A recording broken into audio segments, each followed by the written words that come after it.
Bueno, bienvenidos a todos de nuevo a esta segunda parte del video tutorial de medidas de nivel.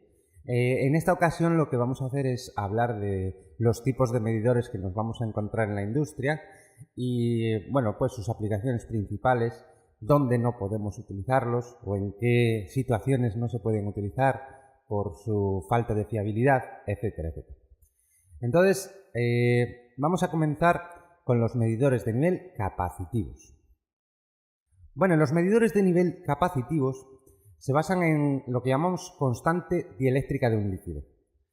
La constante dieléctrica de un líquido normalmente va a ser diferente a la del aire o la de otros gases. Entonces, la idea fundamental, el principio de funcionamiento de estos medidores de nivel es que la parte dieléctrica de lo que sería un condensador, el aislante que se pone en medio de las dos placas, pues que en vez de tener un valor constante de estar hecho de un solo material, pues que vaya realizando una variación a medida que entre esas dos placas del condensador, entre esos dos electrodos, va entrando un nuevo material que va a ser el líquido a medio.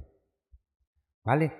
Imaginaros dos electrodos separados, una distancia la que sea, en un principio el tanque vacío, por lo tanto, entre los dos electrodos habría aire.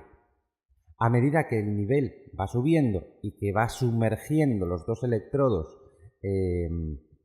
pues va entrando entre esos dos electrodos ese líquido. Por lo tanto, en su conjunto, la capacidad del condensador variará, porque ahora el dieléctrico está formado parte por aire y parte por el líquido que está entrando. Esa variación en la capacidad va a ser directamente proporcional a la altura del líquido que vayamos a medir. Si os fijáis, lo que nos pone aquí, bueno, sí, que se pueden utilizar en medidores de nivel capacitivos de 1 o de 2 electrodos, por ejemplo, o de más, pero bueno, lo normal es de 1 o de 2. De 1 lo podemos utilizar cuando las paredes del tanque son metálicas y entonces aprovechamos las paredes del tanque como un segundo electrodo. Si fueran aislantes, pues utilizamos uno de doble electrodo, que serían dos cilindros, un cilindro hueco y un cilindro macizo, pues por dentro, serían los dos electrodos, ¿vale? La capacidad de cualquier condensador viene definida por esa fórmula que estáis viendo ahí. La capacidad sería igual a la constante dieléctrica, es directamente proporcional a la constante dieléctrica, es decir, cuanto más aislante sea el material que tenemos entre las dos placas, mayor capacidad tendrá el condensador. ¿Por qué es esto? Porque aguanta, sin perforarse ese material, más tensión entre las placas, más carga entre las placas, ¿vale? Es directamente proporcional a la superficie de las placas. Bien, cuanta más superficie de placas tenga, más carga puede almacenar en ellas. Es cuestión de superficie, de espacio en el que caben más cargas. Y de la distancia entre placas. No solo vale con almacenar cargas para un condensador, sino tiene que mantenerlas. Y para mantener las cargas un condensador lo que hace es las fuerzas de atracción que hay entre un polo negativo, donde hay mucha carga almacenada, y un polo positivo, que sería la otra placa del condensador, donde hay defecto de electrones, pues cuanto menos sea esa distancia, más fuerza de atracción hay entre los dos polos eléctricos de ese condensador, ¿de acuerdo? Por lo tanto, puede mantener la carga de una manera más fiable, ¿vale? Entonces, claro, la distancia entre placas en un medidor de nivel capacitivo va a ser constante, la superficie pues es la que es, esos son dos parámetros constructivos, y lo que va a variar es la constante dieléctrica, que va a ser directamente proporcional a la altura sumergida del electrodo en el líquido, por lo que os decía antes, ¿vale? Porque va a variar en función de que vaya entrando el líquido, vaya sumergiendo el líquido. Por lo tanto, la capacidad va a ser proporcional a la altura, y vamos a suponer la capacidad de la parte que no se sumerge del medidor, pues despreciable o compensable. Las partes de un medidor, pues mirar, la sonda para líquido, para un líquido conductor. El elemento sensor utilizado es una sonda capacitiva. Los electrodos de la sonda son el interno y la cabeza de la sonda y están aisladas entre sí por un aislamiento. ¿De acuerdo? Eso va a ser parte del dieléctrico, ese propio aislamiento. En este caso, pues el otro electrodo sería el propio tanque, cuando sus paredes son metálicas. Y a medida que va subiendo el nivel, la capacidad del conjunto, pues dice que aumenta, debido al aumento de la constante dieléctrica entre los electrodos. No obstante, si tenemos un líquido conductor, su constante dieléctrica, pues debería ser más baja que la del aire. Por lo tanto, esto que nos dice aquí, yo no lo estoy viendo del todo correcto, ¿no? Puesto que si en un líquido la constante dieléctrica es más baja que la del aire y va sumergiendo los electrodos, pues en su totalidad la constante dieléctrica pues bajará. ¿De acuerdo? No obstante, y esto no es lo importante, que la constante dieléctrica sea mayor o menor, eso no tiene la mayor importancia. Lo que tiene la importancia es la variación de la constante dieléctrica se produce y va a ser proporcional a la subida de nivel, ¿vale? Bueno, si en el tanque tenemos un líquido conductor, esto tiene el mismo efecto que si moviéramos las paredes del tanque contra la superficie externa del aislamiento del electrodo interior, ¿vale? Es decir, esto. Tenemos un tanque, a medida que va sumergiendo el líquido conductor, digamos que es como si moviéramos las paredes del tanque, las acercáramos por ser el líquido conductor al electrodo, ¿de acuerdo? Pero bueno. Luego, cuando utilizamos un medidor con doble electrodo, pues con líquidos no conductores utilizamos este tipo de estructura, ¿vale? Veis en el dibujo que ahora ya no solo tengo el electrodo central, sino que tengo un electrodo externo, que es un cilindro, ¿vale? Y en medio de ambos tengo un aislamiento. Bueno, importante deciros que estos agujeritos que estoy señalando, pues son importantísimos, ¿vale? No solo para este tipo de medidor, sino que también para otros, puesto que cuando empieza a entrar el líquido entre los dos electrodos, va desplazando el aire. Si no tenemos unos agujeros de purga de aire, pues ese aire se va comprimiendo y llega un momento que no sube más el nivel, ¿vale? Por lo tanto, importantísimos tener unos agujeritos mecanizados en el electrodo exterior para poder ir liberando el aire que va siendo desplazado.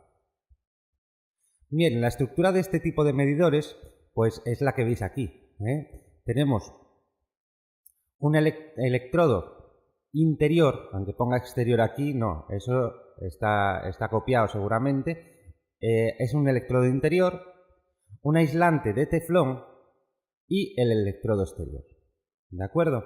Uno dentro de otro. Va subiendo el nivel de líquido y claro, puedo tener diferentes partículas en suspensión, ¿vale?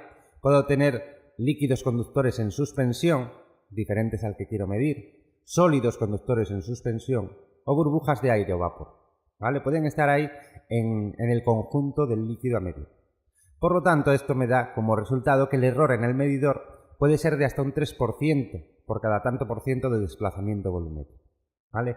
Es un error, bueno, pues muy aceptable, es muy poco error. Claro, si los líquidos tienen ciertas partículas en suspensión, puede aparecer una serie de problemas. Y es que cuando baja el nivel, pues puede quedar el aislante recubierto de líquido y la capacidad adicional de ese líquido pues va a comportar un error considerable, ¿vale? ¿Qué más? La constante dieléctrica, esto es el problema de siempre. Siempre se va a ver influenciada por la temperatura, por lo que frente a los cálculos iniciales de la constante dieléctrica pues va a haber variaciones y puede alterar la medida. Esto nos va a ocurrir en casi cualquier medida y por lo tanto esa variación con la temperatura habrá que compensarla mediante una sonda de temperatura que esté midiendo constantemente pues eso, qué temperatura tengo en el líquido y de esa manera ir variando la constante dieléctrica de manera automática, ¿vale? Entonces, luego, ciertas mejoras. ¿Cómo puedo compensar la variación de una constante dieléctrica en el líquido? Bueno, pues es muy sencillo, ¿eh?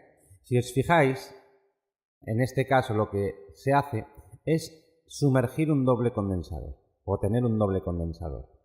De tal manera que uno de ellos, el más pequeñito, el que está llamado aquí C sub R, a una altura H sub R, pues ese está siempre sumergido en el líquido. Está por debajo del nivel mínimo que queremos medir. Por lo tanto, si siempre está sumergido en el líquido, cualquier capacidad, fijaos que el dieléctrico que tiene en medio sería el líquido. Por lo tanto, cualquier capacidad de la capacidad, cualquier variación de la capacidad de este condensador es por culpa de una variación del dieléctrico del líquido. Entonces, si trabajamos con esas variaciones, podemos compensar las lecturas que me va haciendo de nivel el condensador de medida, el que está ahí en rojo, ¿vale? Si os fijáis la altura, lo que quiero medir, el nivel con respecto a la altura que es constante del condensador de compensación, pues es proporcional al incremento de capacidades tanto en la medida como en el condensador pequeñito, ¿vale? Por eso se puede realizar una compensación de la variación de la constante dieléctrica con respecto a la temperatura o por cualquier otro motivo, ¿vale? Luego, el circuito medidor, El circuito medidor está formado por un puente de Wheatstone, si os fijáis, donde los electrodos del condensador, del medidor, van a ser una rama del puente de Wheatstone.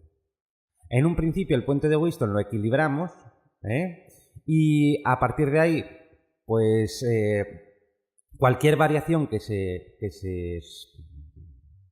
produzca en esta rama de medición va a suponer una salida en la rama central del puente de Wheatstone. Se desequilibra el puente de Wheatstone y por lo tanto se establece una medida eléctrica de esa manera, ¿vale? Estas serían las medidas eléctricas que no son normalizadas. ¿De acuerdo? Bueno, por lo tanto, ya veis que la manera de realizar la medición, de convertir la medición física en eléctrica, es mediante estos puentes de Wheatstone o circuitos medidores, Lo único que, puesto que tenemos un medidor capacitivo, el puente de Wheatstone debe tener condensadores. Y los condensadores sabéis que han de trabajar en corriente alterna. Por lo tanto, para alimentar estos circuitos medidores en la propia electrónica del instrumento, se cuenta con lo que se llaman circuitos osciladores. Es decir, circuitos que van a alimentar al puente en corriente alterna y a una frecuencia determinada, ¿vale? Bueno, más tipos de medidores. Tenemos los medidores ultrasónicos. En los medidores ultrasónicos, pues vamos a encontrar tres elementos, ¿vale? Un sensor, la parte sensora, con su transductor, va a transmitir la señal de medida a una unidad de control, y también tengo una unidad de programación para ir programando los parámetros, las distancias, las bandas muertas que se necesiten en el equipo de medida, ¿de acuerdo? Bueno, el sensor, la parte del sensor. Las antenas van a estar compuestas por un piezoeléctrico, un emisor que va a ser un piezoeléctrico, y va a estar alimentado en corriente alterna a kilohercios. Es por esta alimentación en corriente alterna a kilohercios que se va a producir un ultrasonido. Ya veremos que los radares funcionan muy parecidos, lo que pasa que no están alimentados a kilohercios, sino van a estar alimentados a megahercios, ¿de acuerdo?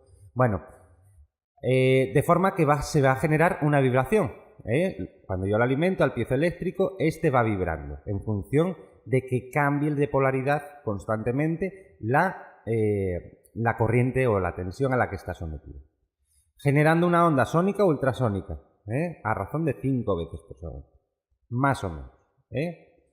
Bueno, ahí tenéis una onda que se produce. Bueno, para obtener la mayor precisión posible se recomienda montarlo lo más próximo al nivel máximo, dejar poca zona de banda muerta. Y si la superficie del líquido es buena reflectora de los ultrasonidos, los impulsos, estos que están saliendo de aquí, van a ser reflejados de maneras que los va a recibir un sensor, ¿vale? Recibe esa parte sensor. Bueno, cuando llega al receptor, este era el emisor, cuando llega al receptor, mediante el mismo fenómeno piezoeléctrico, pero de manera contraria, llega una onda sónica que lo hace vibrar y este va a sacar una tensión a la frecuencia determinada, ¿vale? El sistema, ¿qué hará? Medir tiempos, básicamente, ¿vale? Medirá el tiempo de retardo entre la emisión y la recepción, es decir, cuánto tarda la onda en llegar a la superficie y volver, ¿de acuerdo? Claro, la velocidad del sonido que pone aquí, que son 332 metros por segundo, sería muy fácil medir la distancia a una superficie siempre aplicando esta velocidad.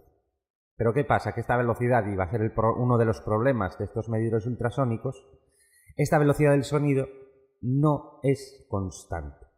Depende de muchos factores, entre ellos la temperatura, por ejemplo, la atmósfera, ¿vale?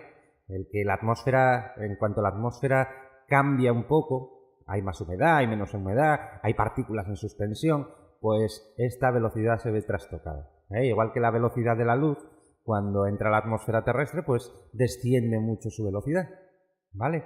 Bueno, pues lo mismo pasa con el sonido, depende del medio. Las variables que van a entrar en juego entonces para la medición va a ser la longitud de onda y la velocidad de propagación del sonido en el medio que estemos utilizando. Claro, si el medio sea muy variable es un problema, que tenga su composición variable en función del tiempo, que a lo largo del tiempo pues pueda estar más húmedo o puede estar con más partículas en suspensión o vaya a haber grandes variaciones de temperatura, eso es un problema, pues los medidores ultrasónicos los utilizaremos en la medida de lo posible, pues por ejemplo para realizar medidas de nivel en exteriores, en atmósferas que más o menos se mantengan no muy variables a lo largo del tiempo. Bueno, pues ahí lo veis, Los problemas de la medición con los ultrasonidos, pues puede ser el eco, es difuso en productos en grano, es decir, no pondríamos un ultrasónico en un silo para medir el nivel de grano que hay en un silo, por ejemplo. El rocío, el rocío es una zona muerta inicial, ¿de acuerdo? Se van a producir condensaciones en esta zona y yo no quiero que cuando salga un ultrasonido me produzca rebotes en ese rocío que se produce en la zona de salida de la antena y que me rebote y me dé una señal falsa. Por lo tanto, el que haya un rocío va a suponer que yo ponga o parametrice una zona muerta inicial, una distancia a partir de la salida del ultrasonido que no se tienen en cuenta los rebotes que se producen. Eso es la zona muerta inicial. Las espumas. Hombre, pues el haz de ondas es poco penetrante por la frecuencia, Sabéis que las ondas, cuanto más frecuencia se produzcan, mayor capacidad de penetración en los materiales tienen. Estas son a kilohercios, por lo tanto, tienen poco poder penetrante, le cuesta atravesar. Por lo tanto, si tengo una espuma por encima del líquido que estoy midiendo, pues estas ondas no me van a medir realmente dónde tengo el líquido, ¿vale? Es más, va a absorber esa espuma gran parte de esas ondas y quizá no me llegue una señal lo suficientemente potente como para ser leída por el sensor receptor, ¿vale? Y luego la velocidad del sonido no es constante, lo veremos en las diapositivas siguientes. Siempre hay que fijar la distancia al fondo del tanque, evidentemente un nivel máximo, un nivel mínimo, y habrá que vigilar el montaje, la ausencia de obstáculos en un haz de 12 grados. ¿Por qué de 12 grados? A ver, si en la siguiente diapositiva no. 12 grados es la salida de los ultrasonidos se produce en ese haz de 12 grados. Por lo tanto, imaginaros, si hubiera un agitador aquí en medio, en el haz de 12 grados, ¿qué pasa? Que se van a producir rebotes en ese agitador y me va a dar lecturas falsas. Por lo tanto, tengo que tener el suficiente espacio de montaje para estos medidores como para que ningún elemento pueda estar interpuesto en ese haz de 12 grados, ¿vale? En ese cono de 12 grados donde se va a producir la medición. Fijaos, el tema de la velocidad del sonido, que es un problema bastante importante, porque hay que compensarlo. Pues la velocidad del sonido va a depender de la temperatura, la presión o el medio por el que se propaga, ¿vale? El efecto más importante va a ser el de la temperatura, ya que, pues eso, la densidad del medio gaseoso varía mucho con esto, ¿vale? Se va a producir un error del 0,2% por cada grado centígrado, algo que se debe compensar. Pues ahí tenéis un poco lo que iría pasando con la velocidad del sonido a medida que aumenta la temperatura. A mayor temperatura, mayor velocidad, si os fijáis aquí. La velocidad del sonido pues varía con esa temperatura. ¿De acuerdo? Bueno, va subiendo la temperatura y veis que cada vez va más rápido. Va más rápido. Voy a llegar hasta el final, voy a pasar esto rápido. Pero veis cómo aumenta la velocidad, ¿vale? Hasta llegar pues a unas velocidades un poco mayores. ¿De acuerdo? La unidad de control, ya hemos visto la parte sensora, ¿vale? La unidad de control va a tener diferentes medidas, diferentes parametrizaciones. Por ejemplo, hay que parametrizarle una zona de banda muerta. Por eso que os decía de tema de rocíos y tema de condensaciones en esta parte inicial. La V va a ser la medida, bueno, pues la distancia desde la sonda hasta el nivel, ¿vale? Luego el nivel del líquido será, si tengo la distancia total del tanque hasta el fondo, pues el nivel será la N, ¿vale? La distancia desde el fondo del tanque hasta donde esté el nivel. Por lo tanto, para saber el nivel tendré que conocer la distancia total hasta el fondo. De tal manera que el nivel será la distancia total menos en la medida que esté realizando en un momento determinado nuestro medidor de ultrasonidos, ¿vale? Y se va generando pulsos, ahí lo veis, generando pulsos de tal manera que entre el pulso de ida y el pulso de rebote pues hay un tiempo, hay un tiempo de retardo de ese tiempo, ¿de acuerdo? Ahí se van produciendo el pulso de entrada y de salida. Bueno, simplemente con la fórmula de espacio igual a velocidad por tiempo y sabiendo la velocidad del sonido y el tiempo de retardo, pues conozco el espacio que hay entre la sonda y el nivel, que es lo que nos interesa, precisamente. ¿De acuerdo? Que sería 2 veces 2V sería la medida, ¿de acuerdo? 2V, el tiempo que hay entre que va y vuelve una onda. Bueno, la velocidad la tendríamos que compensar y el tiempo que tarda. Por lo tanto, V, que es la medida real, tengo que dividir la velocidad por el tiempo entre 2, ¿vale? Entre 2. ¿Os dais cuenta, no? Una onda que va, una que vuelve. Yo solo necesito la onda que va o la que vuelve, me da igual, es la misma distancia. Pero solo necesito una de las dos para saber la V. Por lo tanto, divido la velocidad, el tiempo que tarda a la velocidad del sonido en ir y volver la onda entre 2. Eso tiene que quedaros bien claro. Y bueno, lo que os decía antes, que el nivel será la distancia total, el nivel será la distancia total al fondo del tanque menos pues esa V que acabamos de calcular.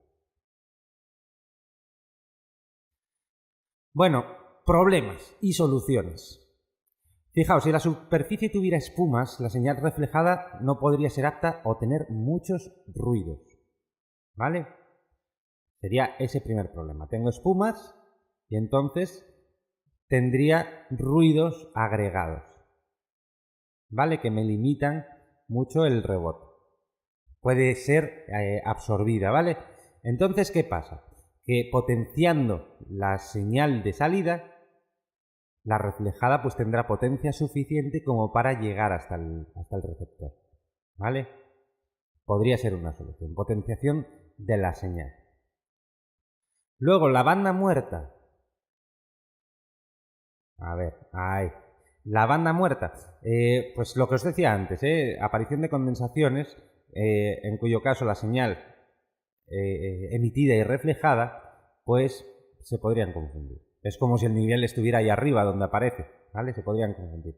Entonces, se le pone una banda muerta, un tiempo mínimo que tiene que establecerse entre la señal de ida y la de vuelta para que esto no ocurra, no se tomen en cuenta esos rebotes, ¿vale? Bueno, la unidad de control, la puesta en marcha, ¿vale? Parámetros fundamentales que hay que fijar. Pues la distancia entre el sensor y el fondo del tanque, el parámetro T que os decía antes. Ese es importantísimo, ¿vale? Porque a partir de ahí ya puedo conocer el resto de parámetros. Un poco una configuración de estos medidores podría ser la que veis ahí, ¿eh? El arranque-paro de una bomba, la alarma y una indicación de fallos, por ejemplo, ¿eh? Tengo el nivel de arranque de la bomba en un determinado valor. Bueno, cuando llegara a medir ese nivel de arranque de la bomba arrancaría. Si el nivel sube hasta un nivel peligroso, ahí pararía la bomba, pero si sigue subiendo, llegaría al nivel de alarma. Podría saltar una alarma, bien sonora o lumínica, o ambas. Y luego tengo indicación de fallos, ¿vale? De medida. La salida, en función de la programación, pues quedará enclavada en su último valor medido. Pasará a 0 o al fondo de escala superior, donde lo queramos configurar, ¿vale? Eso es configurar. Cómo queremos indicar los fallos y qué queremos que haga el medido. Bien. La unidad de programación va a ser necesaria, pues eso, para la configuración, la obtención de indicaciones, diagnóstico de averías. Sería lo que equivaldría, por ejemplo, a la programación de un autómata el software. El software. Se puede dejar fija sobre la unidad de control o se puede tener una unidad de programación portátil. Cada vez con el avance de la tecnología de las comunicaciones, pues los medidores por ultrasonidos ya tienen menos problemas de los que os he contado. Esta fue la problemática pues hace unos años. Ahora ya los medidores de ultrasonidos ya van superando todos esos problemas de potenciación de señal por culpa de espumas y demás, y se utilizan cada vez más. Y esto es lo que os decía antes de que no se puede interponer nada en ese haz de 12 grados, ¿vale? En ese haz de 12 grados. ¿Por qué? Porque si, por ejemplo, lo que os decía antes, yo tengo un agitador, un aspa de un agitador y me corta ese haz, pues habría rebotes que podrían darme una señal o me van a dar una medida errónea con respecto al nivel que yo intento medir. ¿De acuerdo? O sea que hay que dejar libre el cono del haz. Bien, luego consideraciones de estos medidores ultrasónicos a la hora de montarlos. Es importante que estén muy verticales. Pues es la que determinará la distancia correcta. Ese haz ultrasónico se basa en una media, por así decirlo, en la línea central de donde va el haz. Entonces, si no lo dejamos vertical, nos va a dar errores en la medida. Y en tanques cerrados, el sensor se monta sobre un entronque en la parte superior del tanque, ¿vale? Por lo tanto, vamos a necesitar fijarle esa zona muerta, ¿vale? Del entronque. Hasta una distancia, pues eso, de más o menos unos 20 centímetros dentro del tanque. Bien, que es un poco lo que os va marcando aquí, ¿vale? Esa distancia sería la zona de banda muerta que le tendríamos que programar, ¿vale? Desde aquí, ya veis, hasta aquí. Esa es la zona de banda muerta que le programaríamos. Bien, vamos a ya ir acabando el vídeo, pero no antes sin hablaros de los niveles, de los medidores de nivel por radar. Que bueno, la diferencia es que las frecuencias de emisión de los radares son del orden de gigahercios, megahercios, muchos megahercios, casi gigahercios y sobre todo gigahercios. Con lo que los haces de ondas van a ser penetrantes, muy penetrantes, es decir, van a penetrar incluso el fondo del tanque, paredes sólidas, ¿de acuerdo?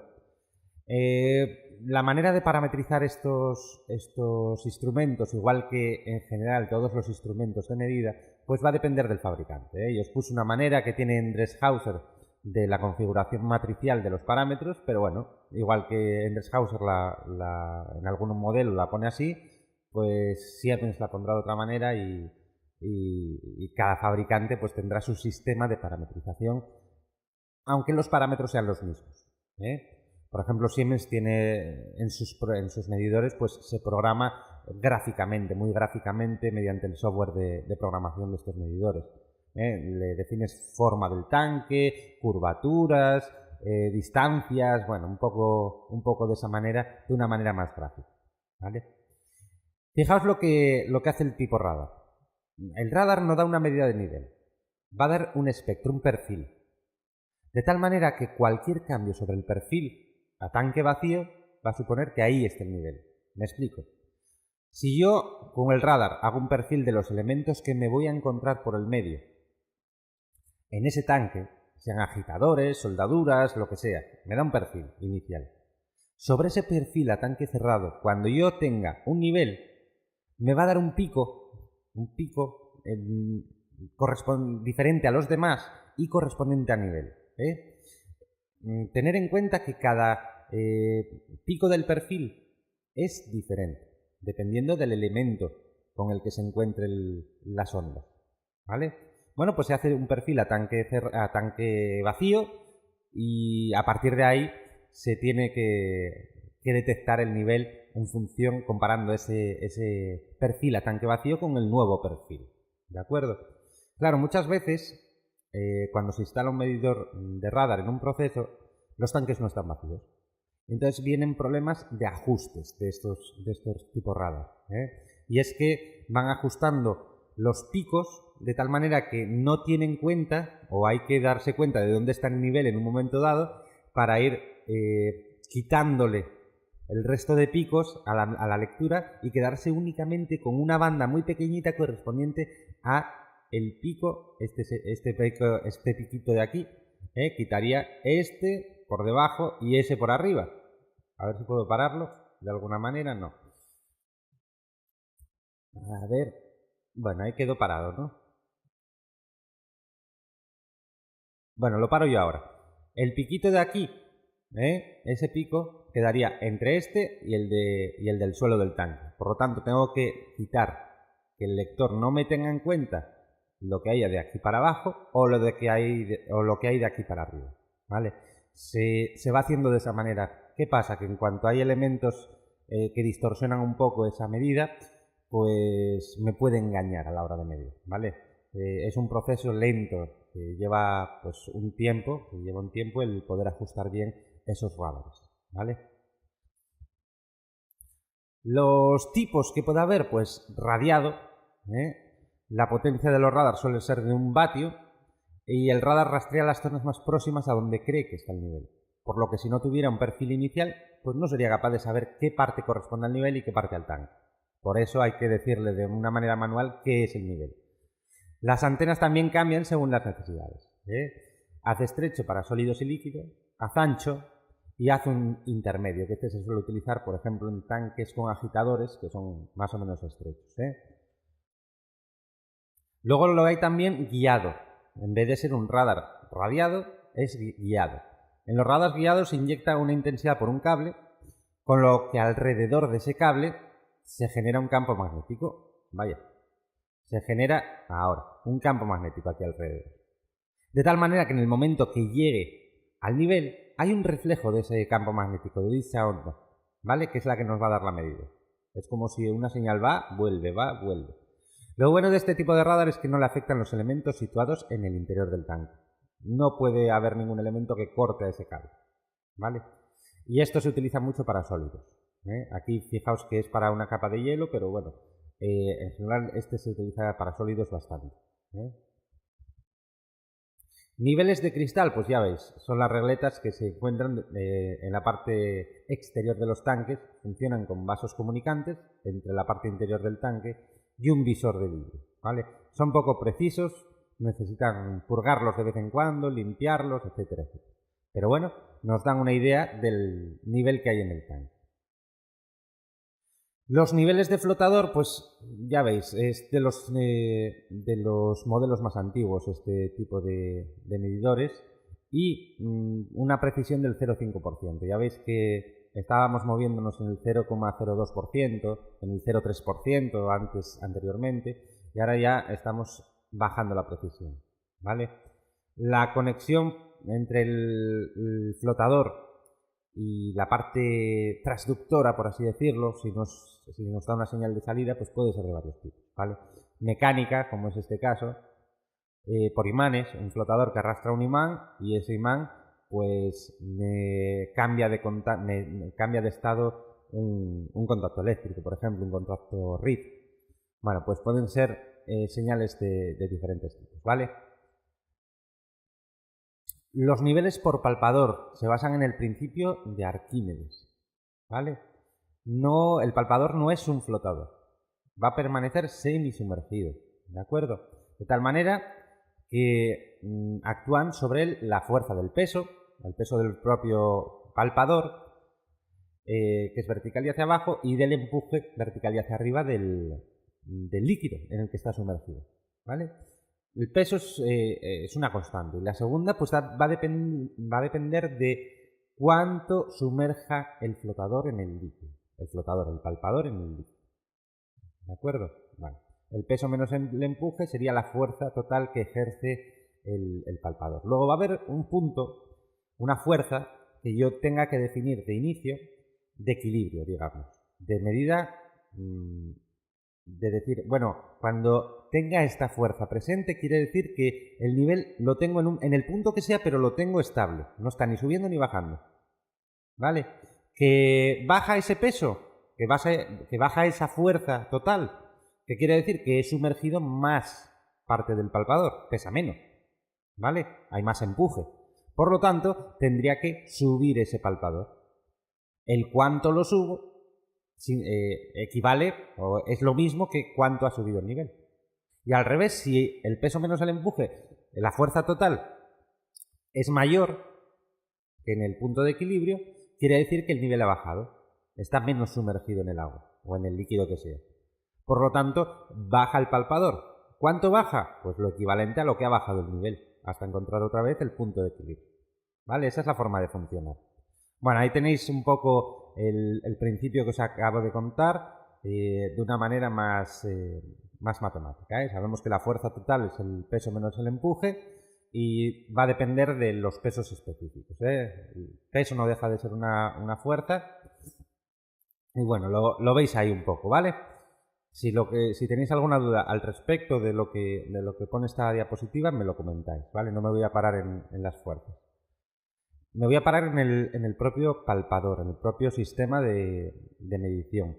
Si os fijáis, tengo en estos medidores tengo un acoplamiento magnético para evitar rozamientos y tengo un motor paso a paso, ¿vale? Y un transductor, ¿vale? Acoplamiento magnético, que lo veis ahí, con un tambor, con un cable de acero enrollado y el palpador en su otro extremo.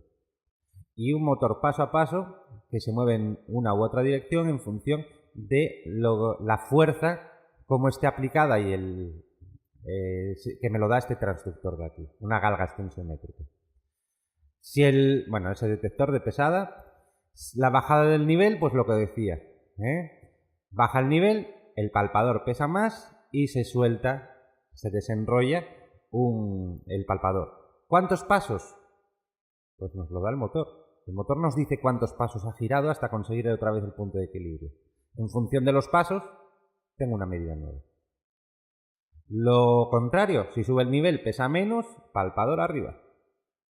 ¿Cuántos pasos? Los que me diga el motor. ¿Vale? En función de los pasos que ha dado el motor, pues tengo una subida de nivel de una distancia determinada. ¿Vale? Se dispone de un sistema tipo encoder y de un motor paso a paso para realizar eso, ¿vale? Para contar los pasos que se han dado, pues necesito un encoder acoplado a ese motor paso a paso, ¿vale? Que es el que me da los pulsos, cada pulso un paso, o cada grupo de pulsos equivale a un paso, ¿de acuerdo? Bueno, y otras, por cierto, si no me equivoco, este tipo de motores tienen unos 200 pasos. Con lo cual, si por cada paso que da, desenrolla el hilo 0,05 milímetros. Y esa es su precisión, 0,05 milímetros. ¿De acuerdo? Que lo sepáis, bueno, más o menos, ¿eh? No dependerá de los fabricantes, pero bueno, el que conozco yo más en profundidad, que es de Enraf, tiene 0,05 milímetros. Otras funciones, pues interfaces, también es otra forma. A estos medidores, en vez de ajustarle un solo peso, se le pueden ajustar dos, para dos líquidos diferentes. Y entonces él va desenrollando y cuando llega al segundo peso programado, me detecta dónde está la interfaz. ¿Vale? Es muy simple. Y ya por último, y con esto terminamos las medidas de nivel, pues mira, hay una que es la medida de nivel por pesaje para sólidos, en tanques de sólidos, es muy poco precisa. Se usan células de carga en 3 patas del depósito, en la cuarta no, porque si nos cae el depósito necesitamos una pata fija, y se mide el peso total del depósito, ¿vale? Cuando las 3 galgas han medido el peso, pues se hace un promedio, ¿vale? Se calcula el promedio del peso de cada una de las patas. Del peso del depósito, descontando el depósito vacío, pues se calcula el volumen y, por tanto, el nivel de los sólidos que hay adentro, ¿vale? Las células de carga, ya lo último que digo, pues funcionan por variación de resistencia de un conductor. Una galga tensiométrica sometida a un esfuerzo mecánico. Ya hablaremos de ella. Si no conocéis el funcionamiento de una galga tensiométrica, pues ya lo explicaré en otro día. Vale, deciros que estos no son muy precisos y que bueno, hay muchas maneras de medir el nivel, ¿vale? Pues esto es todo en cuanto a medidas de nivel. Cualquier duda, cualquier cosa que se me haya quedado en el aire o que me haya equivocado porque he estado hablando un ratito bastante importante, pues me avisáis a través de los comentarios y haré las rectificaciones correspondientes. Bueno, muchas gracias por estarme aguantando durante este ratito. Un saludo a todos.